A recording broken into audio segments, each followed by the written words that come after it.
Hello, everybody. This will be airing on my channel on Friday morning. What is Friday's date? We're almost halfway through January, aren't we? Today is We're Friday the, almost done. oh yes, we're almost, what am I thinking? Yes, we're almost done because I am literally at countdown right now to my 40th birthday, which I struggle with age. So we'll be talking about those attachments later on. But it is Friday on my channel, January 27th, early the morning to hours of probably 10 a.m. is usually when I schedule these videos to drop. And I am here with one of my besties, Emmy.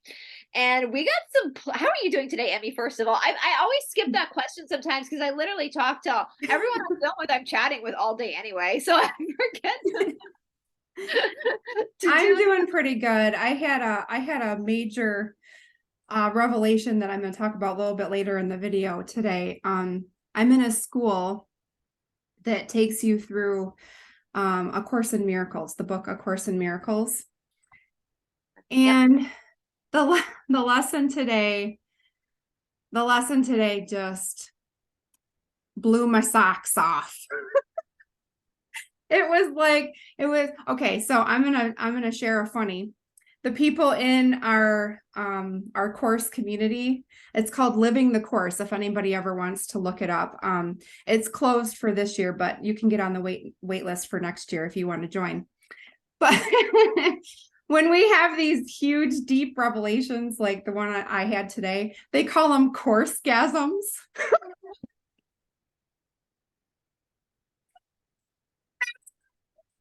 Perfect. Like this revelation I had today, I mean, I was just like beaming from ear to ear. I was crying. I had snot bubbles, like you name it. It was amazing. You're going to be on TV. I think he's cute. So yeah, I'm just kind of reeling from that. I kind of feel like I'm in the Twilight Zone, like I just seen a blue sky for the first time or something. It's just like, wow. I love that, of course, guys. And we'll get into this later because we're going to look at the astrology too, because we got some pretty gnarly things going on in the potion. I'll call it God's potion, right? His potion of prescriptions, his alchemy for what's going on with us. And I will say there was one time, Emmy, and we're going to get deeper into this because sometimes I do feel like our ego has to be pushed to the place of total despair in order to have some breakthroughs. And I will never forget this one moment. And we say this in yoga, we have samadhi, which is like one of the limbs, which means total oneness with God. And you'll have like samadhi with a capital S and samadhi with a lowercase s. So there's moments where you kind of get it, but moments where you really get it. But then you'll kind of come back down again. And this was definitely a moment for me with samadhi with a capital S. At the time I was going through like this really devastating breakup. And breakups can be very dramatic. They're their own telenovela sometimes. We look back and we like giggle at how ridiculous we were in a breakup. And I remember driving into my apartment complex and I was just so devastated. I was in that just pit of despair. And all of a sudden I felt this like wave come over me where like my energy lifted up, but it didn't leave my body. It just lifted off. And I realized in that moment that nothing was real, that this was all an illusion, a hologram created for me to understand. And for that moment, driving into my apartment complex, I started laughing because it was hysterical to me that I was so upset over something that wasn't even real. And I know that sounds crazy for people who are just new to this journey, but then all of a sudden I came right back down into myself and I was devastated again. But I remembered that. I remember that like it was yesterday, that feeling of having that realization. And not only was it not real, but everything was all kind of a mirror of my own soul and somebody else's because we're all connected anyway. We're all one soul, we're a fractal of one big soul anyway. And so I was really just experiencing myself as a soul, and that realization hit me. And it made me like giggle for a moment. I was like, holy shit, this is absolutely hysterical. Like, why am I so upset? Like, my ex is literally a fractal of me as well. And even though we're apart, we're always together because we're all one. And we're just all knowing each other. We're knowing our own selves, which is one anyway. And then I went back down and became devastated again, so you have these like moments of clarity in this crazy hologram that we call life, and but yeah, I love that coursegasms. Coursegasms. Coursegasms. If you're watching, if your wife is having more coursegasms doing her shadow work, you might have trouble. You might need to step it up a little bit. Gosh. Oh my gosh. Okay, so I just wanted to talk about the astrology a little bit. Just one piece of the astrology. There's so much going on, But what's going to be good is that in February we have energies coming in, and maybe we can do another show in February, but we have energies coming in that are going to be beautifully supportive of the growth and whatever it was that came up for you during this period of time from December 2nd until February 5th, which is that your birthday? Is it the 4th? And mine's the 4th. It's the day after my birthday. Of course, the universe is like tea. Yeah. Okay. All right. So starting on December 2nd, we had a Yod form. And what a Yod is an aspect pattern in astrology. It's nicknamed the finger of God because, in a natal chart, a Yod is one of the rarer aspect patterns. Not, impossible, but it's a little bit more rare than some of the other aspect patterns that we see.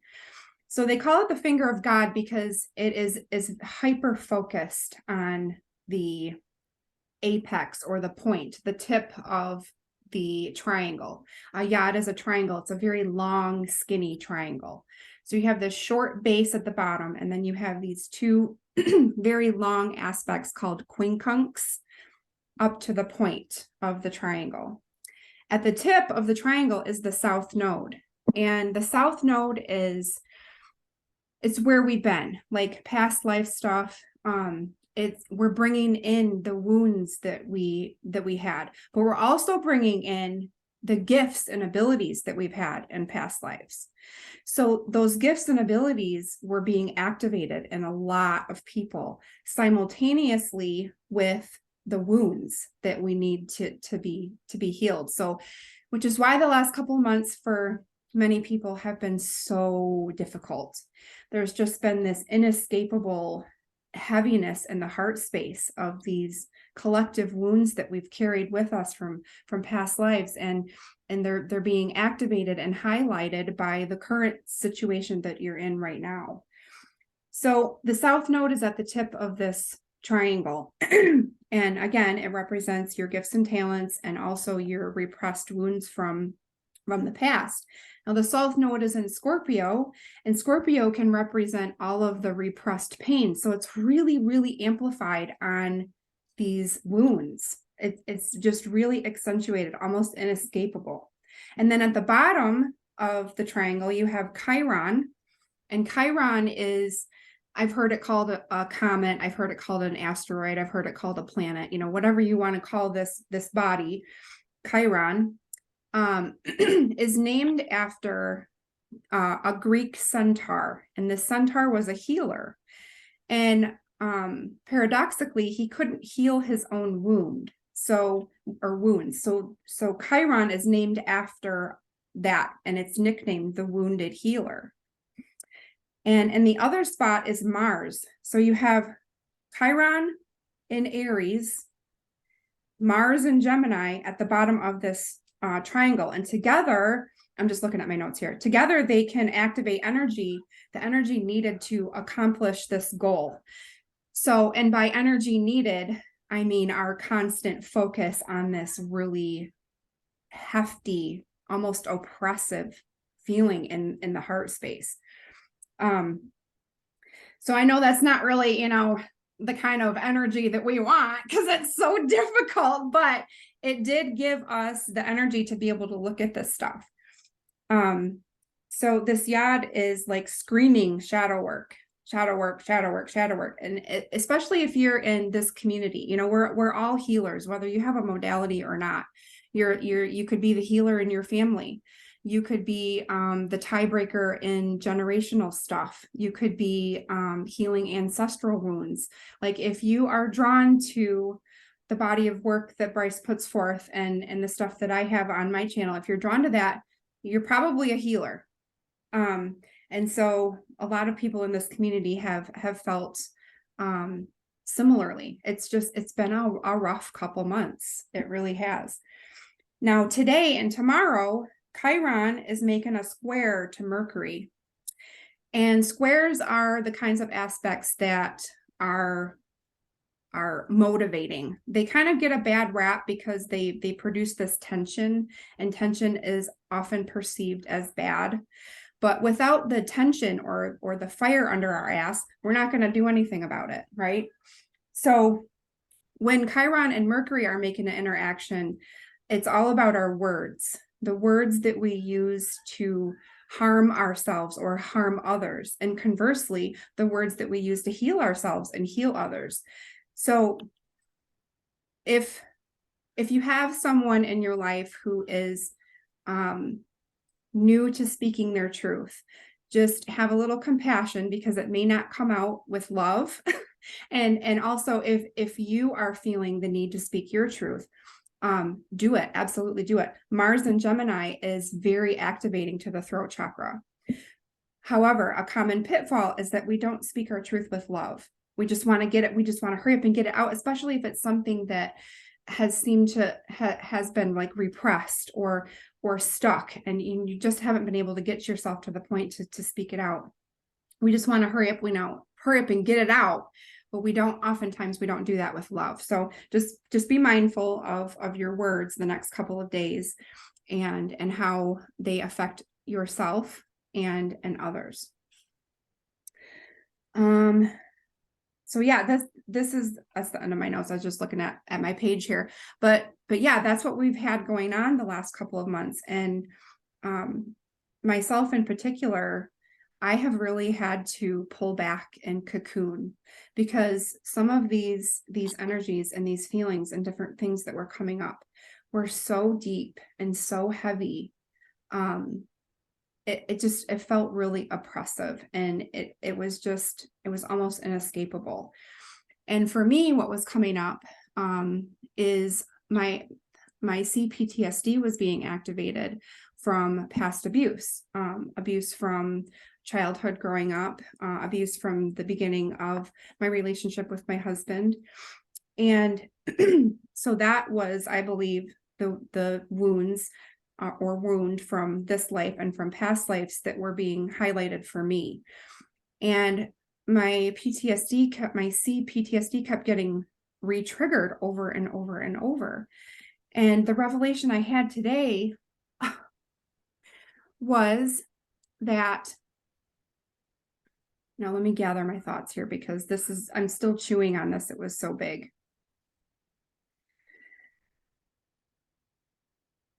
So when you grow up in a situation where there is perpetual abuse, what happens to the child's nervous system is they become trauma bonded.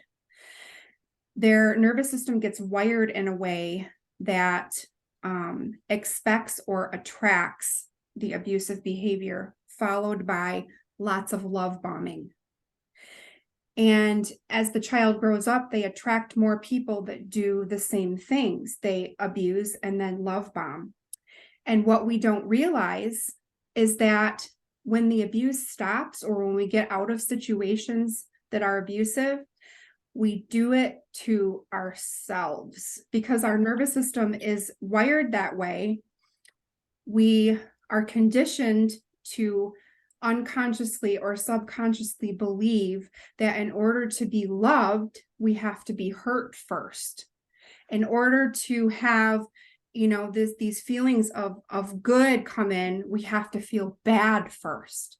And so we will unconsciously or subconsciously perpetuate these kinds of situations to create that cycle in our nervous system. It's so subtle and so deep and so unconscious that the healing comes in layers. I've been working on this stuff for a very long time, a couple decades. And this layer was peeled off today that was just so massive. So what's being triggered for me is my husband's alcoholism. Now he does not do the things that he did in the beginning of my relationship. And my dad was also an alcoholic, similar types of abuse. My dad's no longer alive. He's not in the picture. So my husband went through some changes recently, and those changes, he just kind of fell into his crutch, and he's drinking more. He's not doing anything. He's not being abusive. He's just drinking more. And this drinking more is triggering my PTSD, because I keep thinking in my mind, I'm afraid that he's going to call me names. I'm afraid that he's going to yell at me for hours. I'm afraid that he is going to punch a hole in the wall. I'm afraid that he is going to call me names. I'm afraid of all these things that are not happening, that happened in the past. They don't exist right now, but this wound is being triggered regardless. And my mind, my conditioning, my ego is taking me to the past and reliving all of these things, even if they're not happening. So my mind, my ego is attacking me. I'm attacking myself and creating this cycle. It's like It's like the ego's autoimmune disorder. Yeah. If you have an autoimmune disorder, which both Emmy and I have been diagnosed, that your nervous system is attacking itself, the ego is attacking itself, basically. Yeah, because I have CPTSD as well. I understand what you're saying 100%. It is mind-blowing. And I'm not, I'm not negating or discrediting anyone's experience. This is a real thing, especially if you are in a situation where you are experiencing abuse. It's important for us to stand up for ourselves, to set boundaries, to enforce those boundaries. And if the people do not respect our boundaries, then maybe we have to, leave or surround ourselves with different people. The situation with my husband and I, once I started standing up for myself and setting boundaries, yeah, it rocked the boat a little bit, but he respected that. And eventually he changed. And the same thing, with other people, and such, really have to look at your situation, your individual situation. I'm definitely not saying if you're in an abusive situation to stay. Definitely not. It's the aftermath of the abuse. So what Emmy is saying is like, the abuse does not exist anymore, but this is the aftermath of the imprint it's made on the false sense of self. So when we say ego, we're not talking about like the jock. Everybody has a false sense of self, right? And so it's that false sense of self imprinting on the biggest predictor for future behavior is past behavior. And so I said to you, Emmy, this morning, like someone said to me, want something that really affected me. Like, it's not the future we fear. It's the past repeating itself that we fear. And that's part of that trauma. And a lot of people, so it's your body starts to react because something triggered that. And she's saying it's that realization that all her husband's doing is just drinking. That's all. He's picking up a beer and drinking it. But her identity has already associated that with something bad. And I'll let you go on, Emmy, because I think that's so important that what you're saying, like, this is the after effect. Yes. Yeah, the after effect. So who I really am, who you are, Bryce, and who you are watching this video, you are a perfect, complete, whole, innocent being. You are untouchable. There is nothing anybody can do or say to harm who you really are. The essence of who you really are is God. Nothing can harm God. Nothing can kill God. Nothing can destroy God. Nothing can, if we believe, say someone calls you a name. If we believe that we are that name, we are identifying and attaching to what Bryce said, a false sense of ourself. because who we really are is perfect. We're perfect. We're innocent. We are love. We are light. Nothing can really hurt that. But if we believe we are this false sense of self, this character, then when someone calls us a name and we're hurting from that, we're in agreement with what they said. We believe what they said, even if intellectually, oh, I know I'm not a stupid idiot. Intellectually, I know that, but somewhere within me, something about me believes what that person said, and I agree with it. And so therefore I suffer. I hope I'm explaining it. You are, and it's so hard. This is one of the hardest concepts when you first start the spiritual journey. I always say spirituality is about you knowing your own spirit and knowing your own soul. And I mean, this is the whole crux of the Yoga Sutras, right? It's what is Prakriti, what is Purusha. Prakriti is the false sense of self, which is also nature. And Purusha is the soul. It's the eternal soul. And Patanjali says the cause of human suffering is what Emmy just summed it up. You are confusing your false sense of identity with your eternal self. So my eternal self is not Bryce. Emmy's eternal self is not Emmy. If we look at past lives, let's say in the life before this, I was some schmuck named Joe. That's not who my soul is. It was just for that moment what my soul, that's the costume my soul decided to put on. Now my soul is put on the costume of Bryce. With that being said, as Emmy said, that doesn't mean that you disrespect yourself, because this costume, this avatar, we have a nervous system, we have the propensity for things like CPTSD, trauma responses, so that the soul can use that if that's the friction. What Emmy is talking about. So that's her friction. I have CPTSD too. I know that's complex post-traumatic stress disorder. And again, the biggest difference between PTSD and CPTSD from my trauma therapist, from what she said, is PTSD is way easier to treat than CPTSD. PTSD is like one event happens, a major car accident, or you're at a war and something blows up, and you are immediately shifted. Your nervous system immediately goes into a shift because of that event. CPTSD, however, is layers of abuse. And it's usually very covert. Sometimes there is overt, but a lot of it's mixed with very covert abuse. And so as an adult, and Emmy's right, you are triggering. For a long time, now I admit, I like bad boys. I've always dated boys that are covered in tattoos. One time I dated a boy for a long time who wore skinny jeans, aka girls' jeans and guy liner.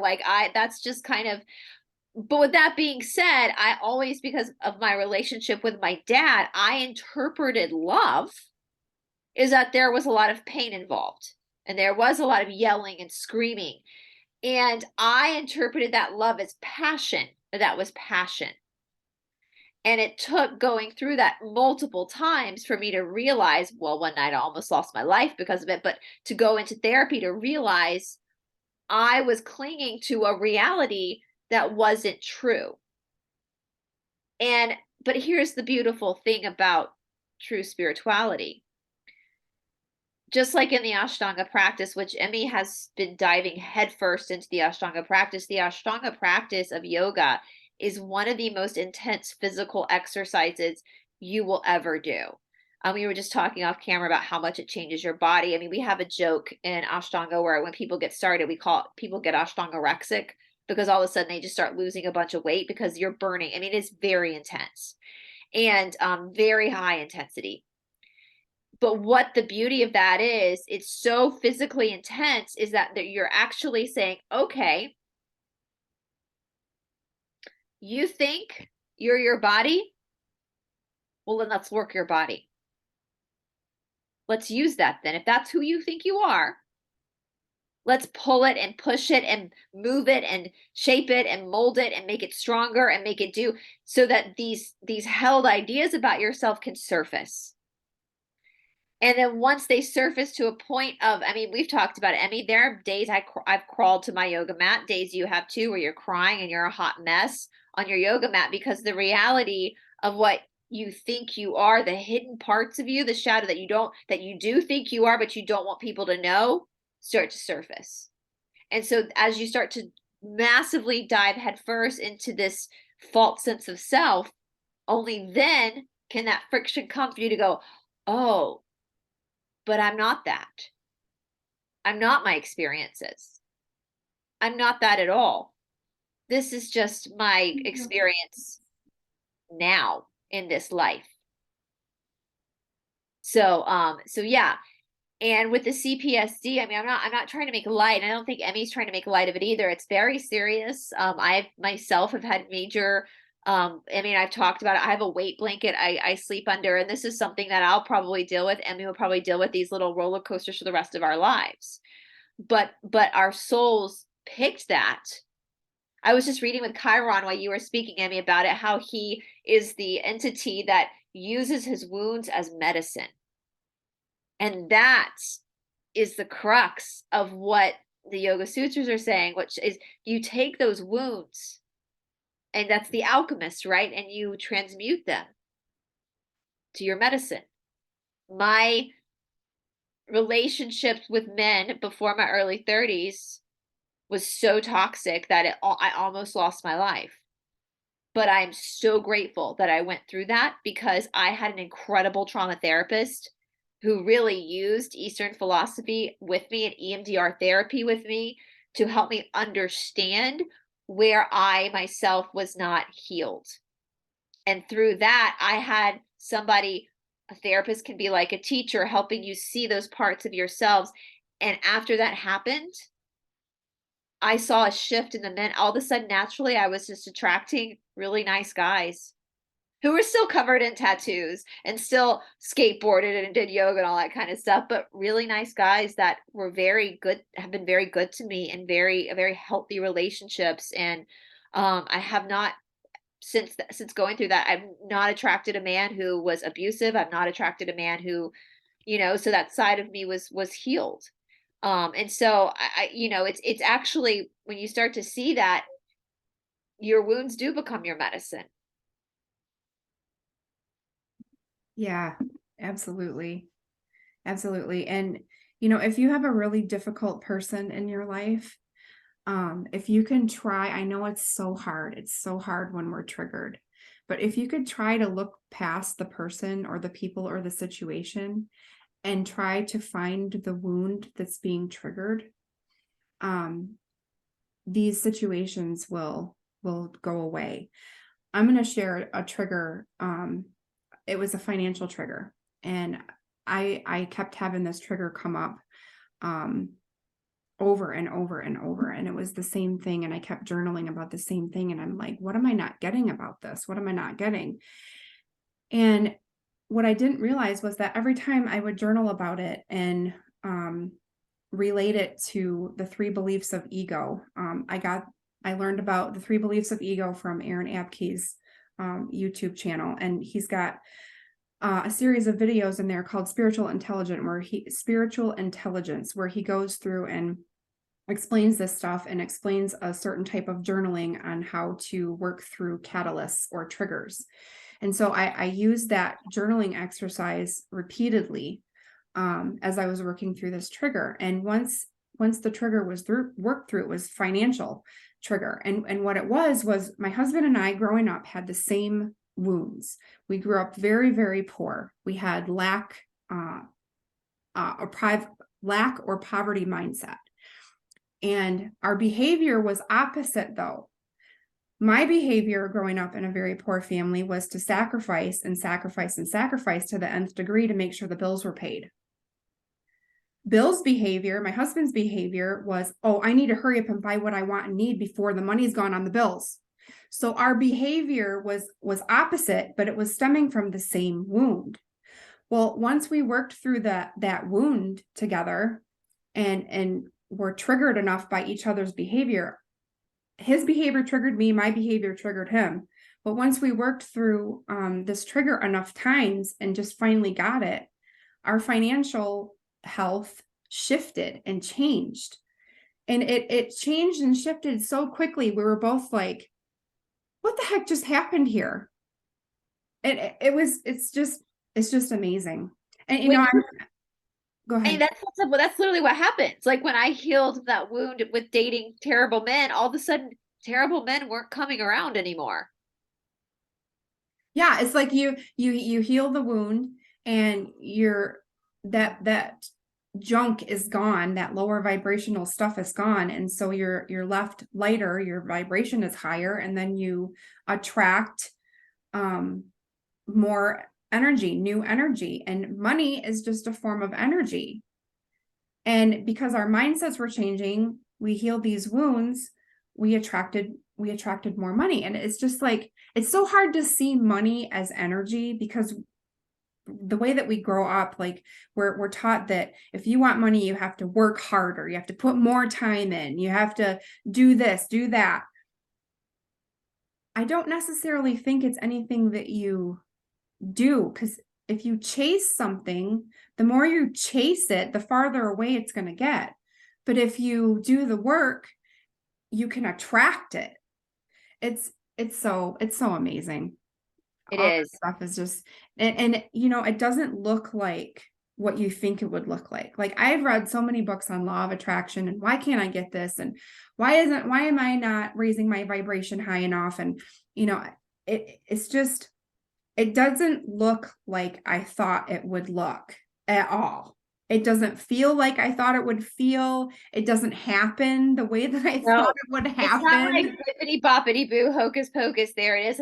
That's the problem I have like with The Secret is they make it sound, oh, just change your mind around it.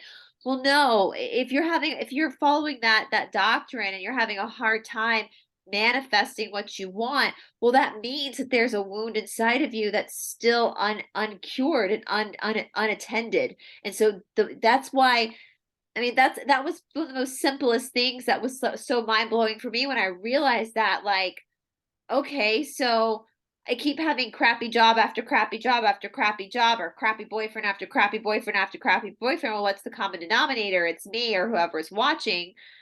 Well, your psyche, your soul doesn't give a shit. Remember, you are not your soul. So your soul doesn't give a shit how you, as the false sense of self, are feeling. Your soul only purpose is to take the exam, take the test, take the course of this life to learn itself. And so if there's a part of your life that's being neglected and not healed, it's going to keep attracting things into it to be the catalyst for your healing. So it's going to bring in another crappy boss or crappy job, or it's going to bring in another crappy boyfriend until you finally go, okay, I see what you're doing.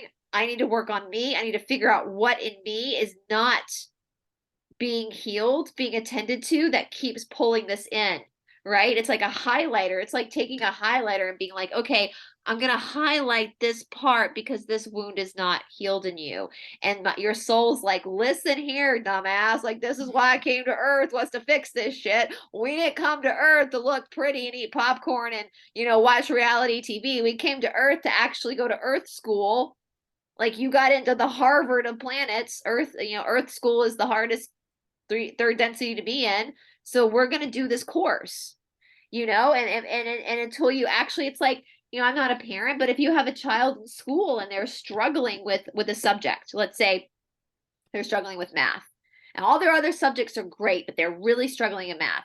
Well, parents will do anything. They'll work with them with flashcards, get a tutor, really help them figure out where something's not connecting with the subject. It's the same thing. Your soul's going, okay, little chickadee, like, we need to look at this. And when it's healed, all of a sudden there's no need. Once it's healed, there's no need for the lesson anymore. Mm-hmm. Yeah. Yeah. It's like with the relationship thing. I get so mad. I'd get so mad. Like, why can't I find a good guy? Like when I was dating, why can't I, like, I'd feel so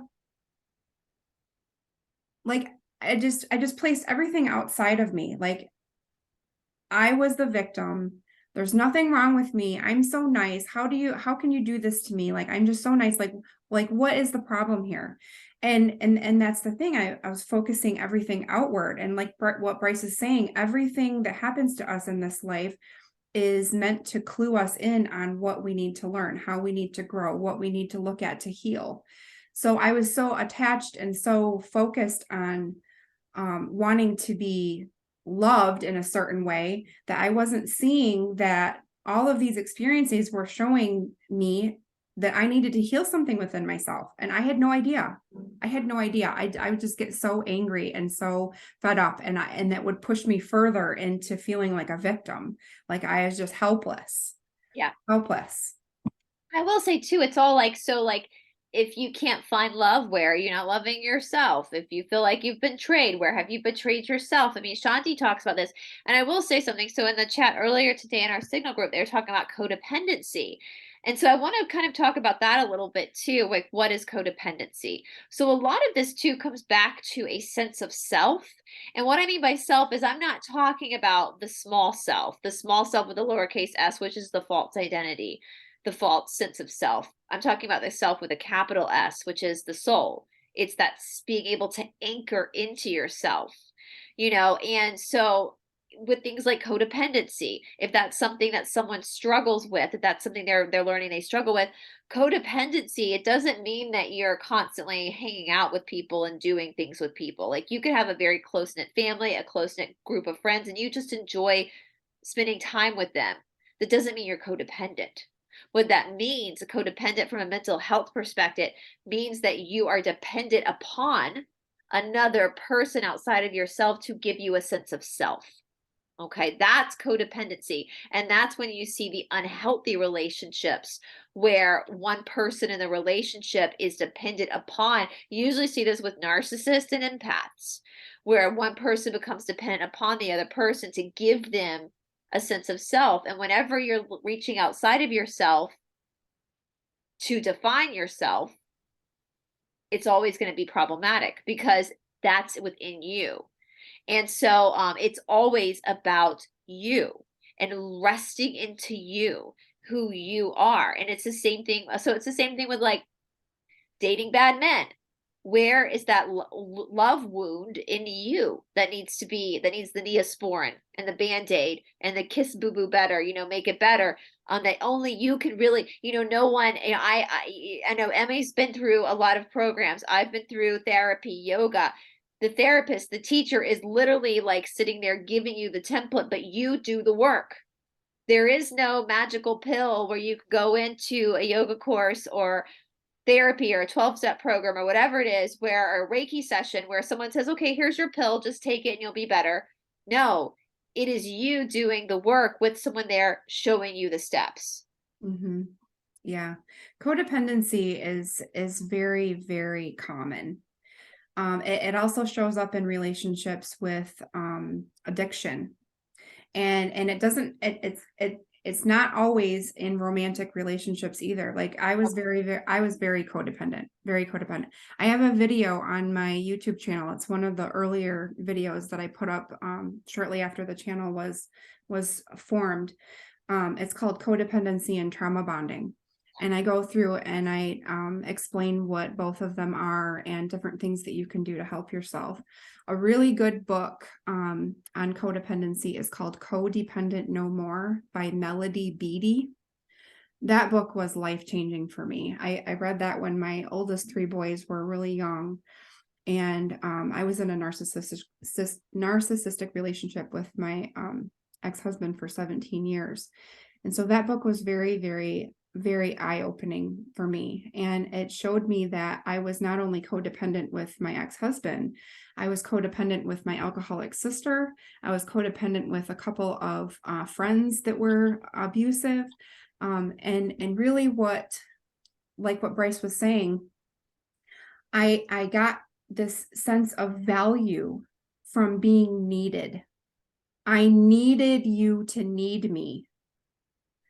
And I didn't feel loved or valued unless I was being needed. And what a codependent person does is they enable the narcissist or the abuser or the addict to continue with their self-destructive behavior. They also rescue.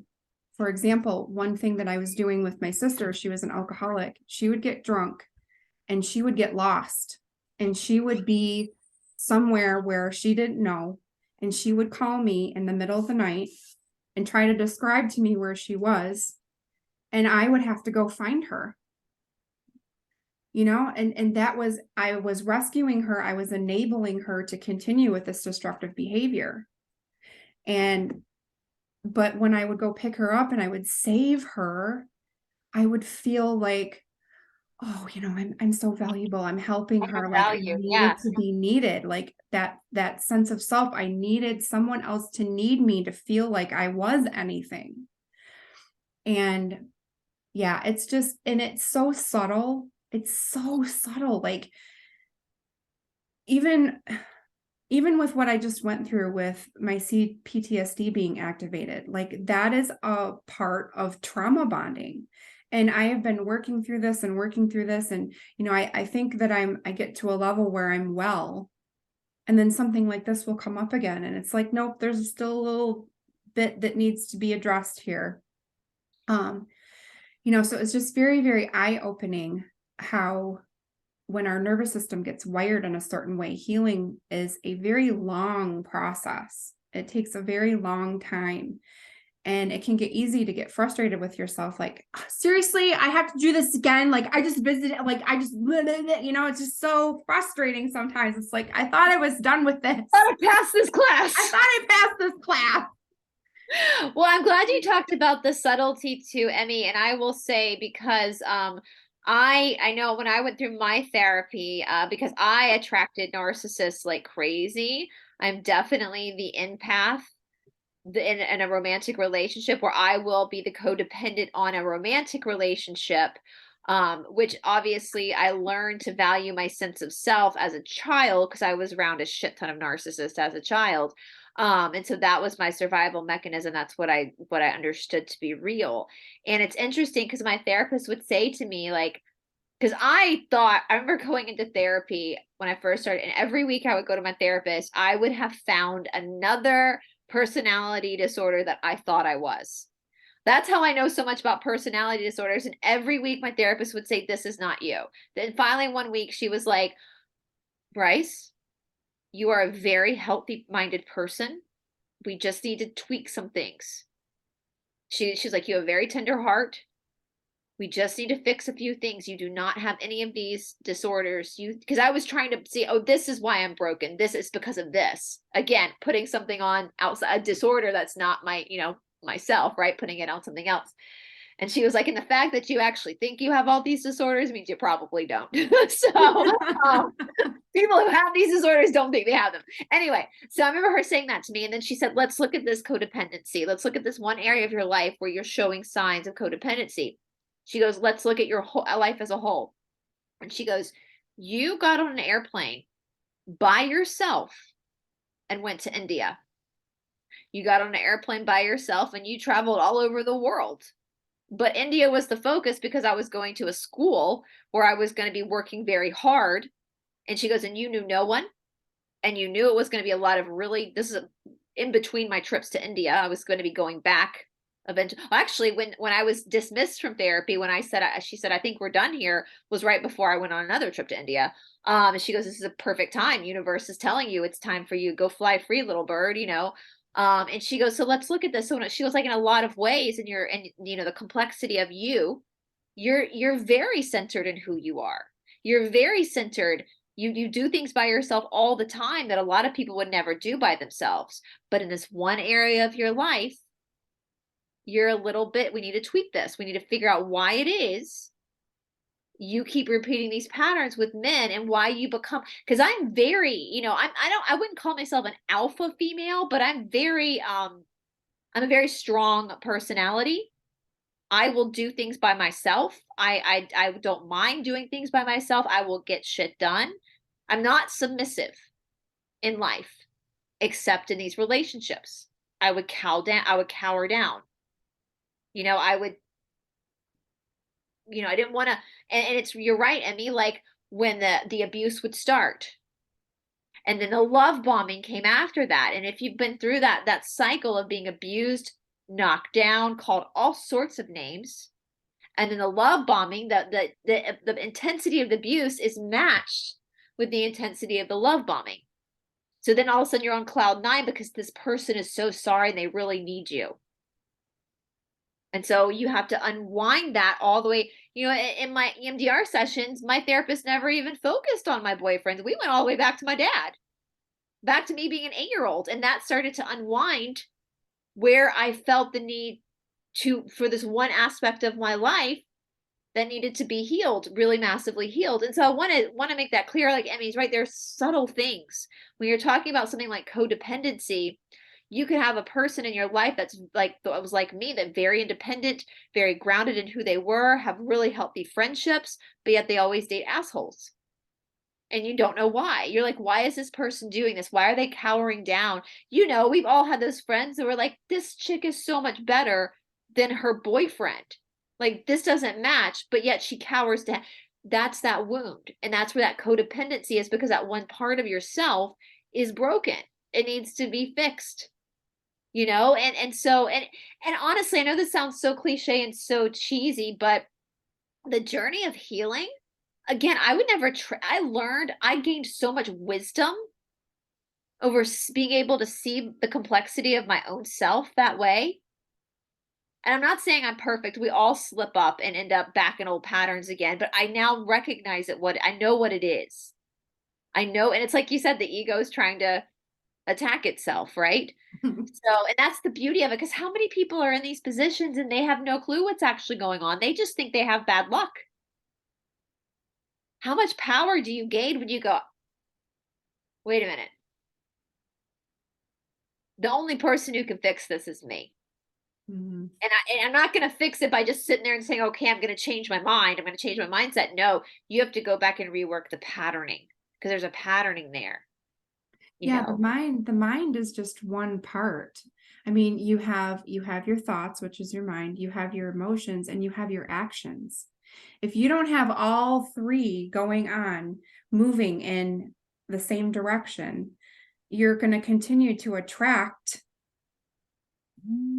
what you always attracted. Yeah. Where it's multifaceted. Law of attraction and manifestation is it it it's not just about changing your mind or your mindset. There's more facets to it that have to be addressed simultaneously. Yeah. Yeah. And the change is subtle too. So after I was dismissed from therapy and I went back to India, then I came back and I was not going to date for a while. And I'll give you guys a clue, like what she's saying. It's and after when I went on a date with a guy, and I didn't know like if he wanted to be my boyfriend or if this was like just hanging out as friends. But my best friend, who is a gay guy, up in Canada, Chris, was talking to him and he was like, "Well, just go and hang out and see what happens." And so I'm hanging out with this guy. He cooks me a meal. We're sitting down, talking, having a great conversation, great night. And then at the end of the night, I just leave. And I got in the car and I called my friend, Chris, and I, I was like, I think that was a date, but he didn't even try to kiss me. And my friend Chris goes, I like this guy. He's showing you respect. And over the course of time, we ended up being together, and it was always very respectful. And that's the subtle change, because I was like, oh, the drama isn't there anymore, because it doesn't need to be there anymore, because that's healed now, you know. And so it is very subtle, like with you with the money, like all of a sudden money just started coming. Very subtle. It wasn't like fireworks went off in the sky and Yeah. God came down and was like, good job, my child. No, it's just so I always laugh about that when I tell the story when I got authorized, because you know when you go to India to study, you're not going for authorization because there's no application. You just get authorized one day or you don't. Like it just happens. And I'll never forget. I when I got authorized, I was in the shala practicing, and Strat walks up and he's like, "You might come to my office 3 p.m. Whatever." Whole day I was freaking out, thinking I've done something wrong. That's my CPTSD, right? It has to be something bad, right? It can't be something good.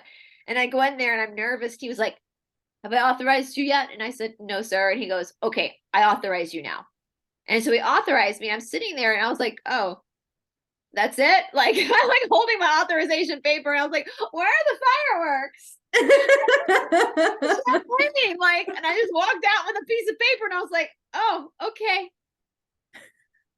I'm authorized now. You know, like, it's subtle. Like, if there's no, you know, and so yeah. Anyway, but and that's what I, you know, throughout this time using the astrology, which I do think is God's potion. Astrology, it's God's calendar and God's potion to be like, okay, we're gonna poke the bear, we're gonna kick the hornet's nest a little bit to see what you do. It's like in the Sophia Code where she says, I'm watching you with great curiosity. Mm. You are loved, you are a part of me, but I'm going to watch you with great curiosity to see how you do this. And it's interesting because what Emmy's saying about it also is a huge part in the I was telling her in my bookcase I had a Course in Miracles right next to my Ram Dass commentary, Paths to God, Living the Bhagavad Gita, which is saying the exact same message. They're all saying the same message. Your soul is perfect and complete. Don't confuse it with your false sense of self. Your false sense of self is just the roller coaster ride you're on in this life. Some lives we ride the spinning teacups and want to throw up every 5 minutes. Next life, we're on the lazy boat where we're just gliding through. It's a small world after all, with no ups and downs and just smooth sailing. And I was telling Emmy, I love the Bhagavad Gita was one of the most life-changing books I ever read. It's the first time in any Hindu scripture where yoga is ever mentioned. And it's a very small part of a bigger book, the Bhagavad Gita. And again, one of my favorite commentaries is Ram Dass's commentary on the Bhagavad Gita. And you can see my book is so old and it's like pages have turned color. I've got so many underlined places. But I said to Emmy, this is something I'd underlined probably 10 years ago in this book, when she was telling me off camera about her realization. And I flipped to this page 147, and I'd underlined this again like probably 10 years ago. The trouble is, we can only tell the truth when we cease to identify with the parts of ourselves that we think we need to protect. And that is the parts of ourselves that Emmy wanted to protect, that anybody that has trauma responses want to protect. That's the false sense of self. Because the true self doesn't need protection. It just is. The true self is invulnerable, indestructible, untouchable. Yeah. Now, again, disclaimer, if you're being abused, that does not mean that you take the abuse because your soul is, you get yourself out of that situation. We're talking about the after effect of the nervous system and learning how, as Patanjali says at the end of the second pada, you're learning how to control your senses. The senses are going to do what the senses are going to do. You know, Emmy and I know a lot of people watching have also been formally diagnosed with CPTSD as well. Probably never going to fully go away. It's probably always going to be kind of in your system. You're now, with your work, are able to now spot it for what it is. As Emmy said, I see you, ego. You artful little dodger, you sneaky little son of a bitch. I'll give you props. You could be quite clever at times, but I see you. You know, and once you see it, you can't unsee it. Yeah. So, well, I know you guys, I want to also kind of go through so this is the book I'm talking about, Paths to God, Living the Bhagavad Gita. I would recommend anybody getting this commentary on the Bhagavad Gita. Also, A Course in Miracles. I will put a link to A Course in Miracles. You can order A Course in Miracle on Amazon. I'll also put a link to the course that Emmy's talking about. I was just looking at it before we signed on. I'll put a link to that down below. But do you mind, Emmy, if we take a look at the upcoming shadow work together to go through some of the stuff with our viewers quickly? Yeah, absolutely. All right. You in the first 30 days, I did this daily, but 60 days is a lot to do daily. So we're just doing it every few days. So today we're on Friday, which again, you both had the hip stretches in the morning, and you could have done just my sun salutations for beginners, or the 20-minute Ashtanga beginner, or 30-minute bar with Marnie Alton, or you could do both together. You could try both together. Or for the experience, you could do the half primary with Ashtanga Nurse, or the 60-minute bar fit with Lori, who's a new bar teacher I've incorporated in with Marnie Alton, a very different bar teacher. So let's the journals, questions to ask yourself as of tomorrow. You're a week into the challenge. So as of Saturday, you are a week into the challenge, you guys. That's a lot. A week's a lot of work. How has your perception of yourself changed? I would love to hear that, especially listening to our conversation today. How has your perception of you changed? Are you feeling anger, shock, resistance? Please note, none of these feelings are wrong. They just are. Let yourself be with these feelings for a moment and then lean into why you may be feeling this. Because again, this is the reaction of the nervous system, right? Doesn't have to be as extreme as CPTSD. It could just be something very small that your nervous system is reacting to. So now you get to observe that. Is this challenge harder than you expected? What is reality and what is expectation? In the past, has your expectation ruined the reality of an experience? Can you let go of any expectation you put on yourself for this challenge and just allow the reality of the experience to unfold? Emmy, how many times in your life has your expectation of something actually ruined the reality of it? Many, many times. I would say so many times, up until maybe just a few years ago, when I just started practicing detachment. Practicing detachment was huge, especially in meditation, because I'd go in meditation and I would have these expectations, like my mind should be blank, I should be completely calm. And if anything was other than that, I would try to change it. Instead of just observing what is, instead of just being, I wanted it to be a certain way, or I expected it to be a certain way. And when it wasn't, and when I couldn't make that happen, I'd get so frustrated and irritated. Oh, what the hell is the point of meditating? I can't even, this is just frustrating, you know? So yeah, a lot. And I put that because how many people probably started this challenge thinking, I'm going to get up every day, I'm going to exercise, I'm going to journal, I'm going to meditate, life is going to be so great. You had this like idea in your head of like the sun was going to be shining through the blinds every morning, even if it was raining, because the birds were chirping and you were doing it. And you envisioned yourself like sweating in your cute little Lululemons and just looking all cute. And then all of a sudden, a weekend and you're sore, you've cried, your meditation was hard, the cold shower sucked, and now you want to quit because the reality. But that's the thing about the shadow work, is it's not supposed to be bluebirds and butterflies and rainbow. It's supposed to be that. It's supposed to be the muck and the mud of yourself, your true self. And so don't let, and when that muck, and that's what I always say, like in the yoga world, pretty yoga is boring. Messy yoga is super interesting. So don't let your expectation of yourself ruin the reality, because in reality, those ugly thought you were gonna fucking die and you wanted to punch through the computer screen the teacher. That's interesting. I don't care about the pretty stuff. I want to know why you reacted this way. That's what's interesting. That's how, right, Ram Dass says, like when something hard happens, interesting. Interesting. So this is a huge concept. And again, this is also a concept that's spoken about in the Bhagavad Gita as well, expectation versus reality. So can you let any expectation you put on yourself up for this challenge, let go of it and just allow the reality of the experience to unfold? Where can you apply this in other areas of your life? Do you put expectations on your partner that aren't fair? And then when your partner doesn't live up to those expectations, does it ruin the reality of the moment? Do you expect your partner, I realized for me with love languages, I'm someone that gives love languages by service and gifts, like doing things for people and giving gifts. That's my love language. But I accept love by touch and words of affirmation. But if your partner doesn't know your love language, it doesn't mean that's not the reality. They don't love you. It's just you need to have that right? So do you guys see what I'm saying? Like, we sometimes ruin beautiful moments because our expectation doesn't match the reality. And so where can you apply this in your work too, your job? Is letting go and allowing life to happen hard or easy for you? We will discuss this deeper tomorrow in your second self-study Saturday. Tonight you can do your oil bath. All that information's there. So tomorrow you're going to be researching Dharma and karma.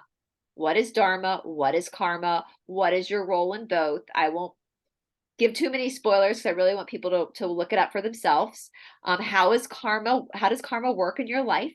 How is the law of Dharma ruling your life? By understanding these two concepts, can you let go of any expectations you have put on yourself during this challenge or during your life? Is it possible to work towards a goal, but let go of the outcome of that goal? As Emmy was saying, detachment.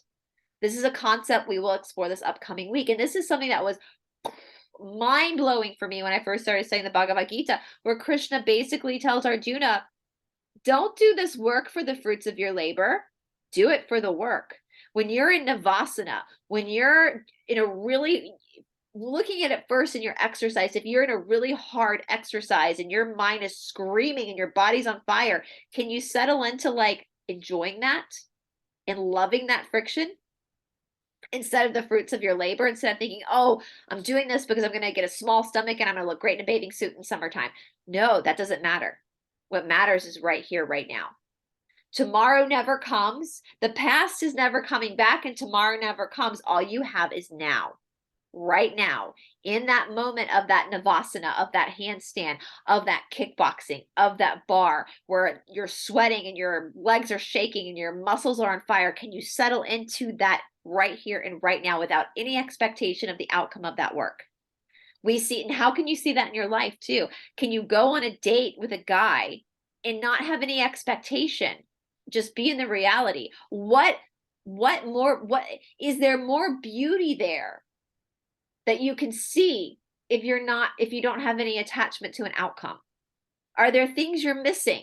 Is there joy and love that you're missing because you're too focused on an expectation and not the reality? What about yourself?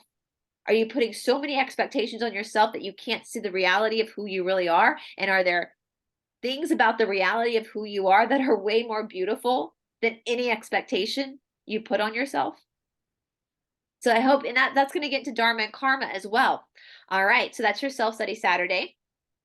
Sunday, fun day, where we get to do fun exercises. You can do sun salutations, or you can do a 10-minute Zumba class for beginners, or Jane Fonda's low impact. I found all the Jane Fonda videos with the 80s hair and everything. It's fantastic.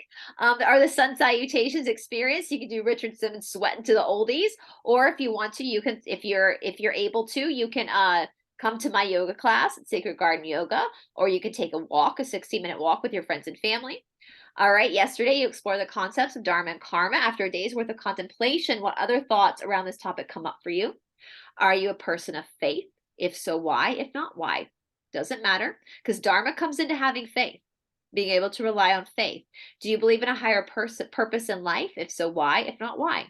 What experiences in your life have left you to feel the way you do about spirituality? And again, nobody is looking at this journal, guys. I saw somebody in the group chat posted a picture of their journal with the lock on it. I loved it, because like when we were kids, we would have locks on our journals. So even if you're a 50-year-old woman and you want to go get one of those kid diaries with the locks on it, do it. Because if you don't want your husband reading it, or your kids reading it, if you really want to get vulnerable with yourself, and I really encourage you, no one's going to be looking at your journal.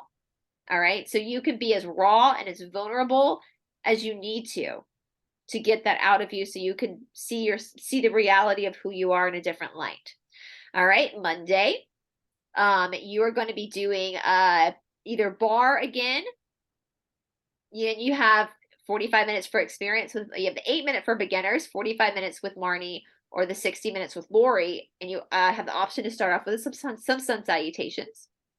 All right, to further contemplate the concepts of Dharma and Karma, in the Bhagavad Gita, Krishna teaches a concept that is very hard for many people. Krishna tells Arjuna to love the work for the sake of the work and not for the fruits of labor. How does this apply to you? We already spoke about this. Can you allow yourself to be in the moment with the work?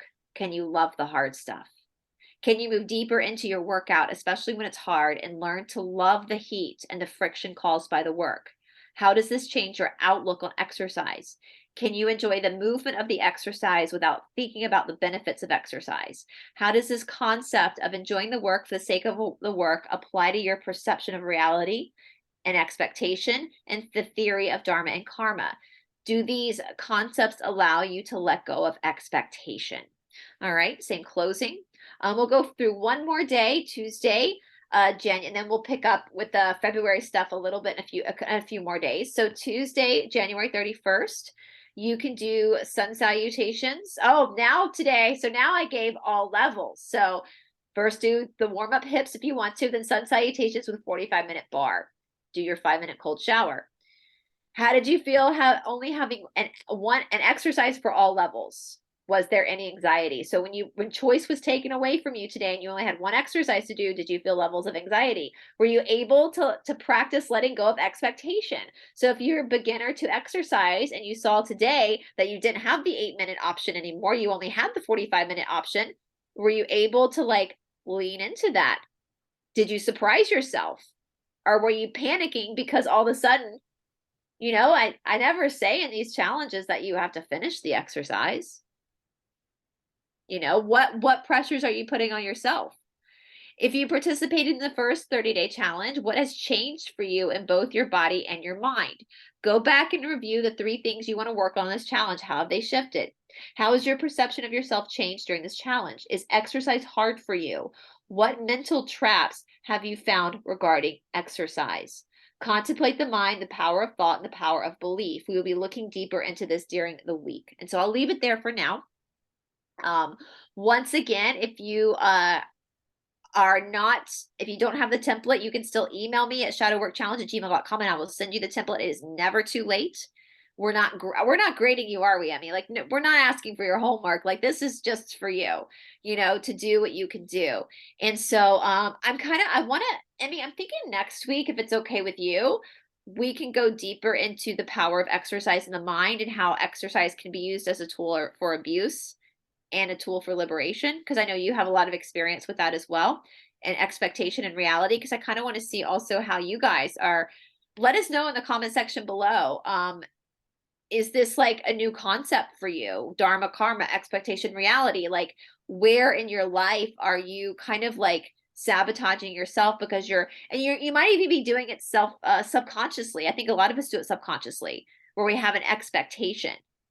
We think we're going to be skipping through we think about going on a run that we're going to be skipping through a field of butterflies and, bunnies are going to be hopping around. Meanwhile, we're cramping, we're sweating, our boobs popping out, like hair is falling out, mascara running down the face, So but there's beauty in that too. There's beauty in that.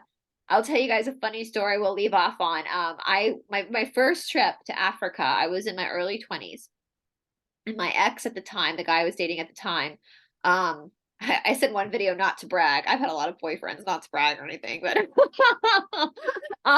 but his family were white Africans in Zimbabwe. So they were of British descent and they owned these big farms in Zimbabwe.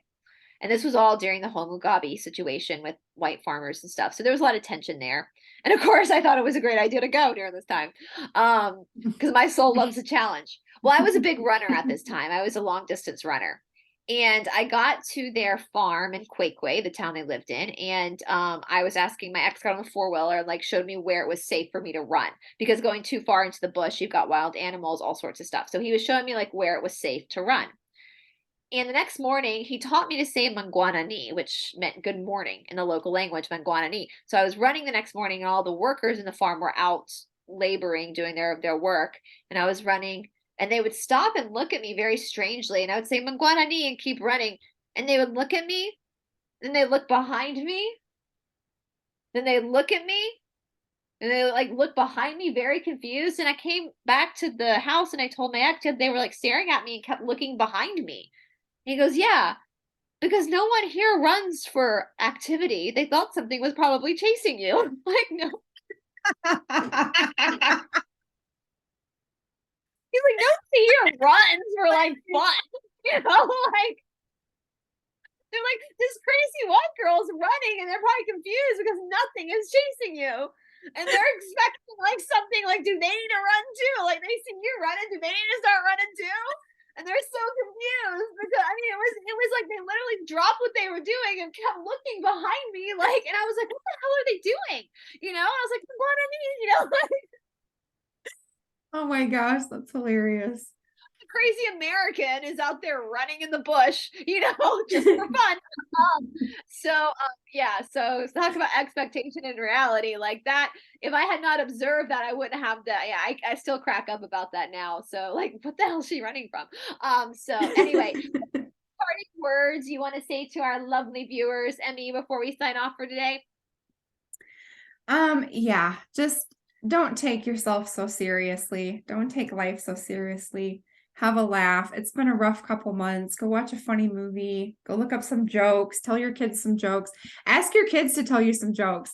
My little my little guy told me the funniest joke. I can't even remember it, but I laughed so hard I snorted. Great. Yeah. Do something lighthearted. It's been a rough bit. And you know what? With that being said, Emmy, I know I've been asking a lot for our viewers for the comment section, but if you have any funny stories you want to share in the comment section about, I just thought of another story too. I won't say it because I don't want to embarrass the person. It was somebody who was farting in a yoga class so loudly, so many times, and finally this person goes, "I had chickpeas for lunch."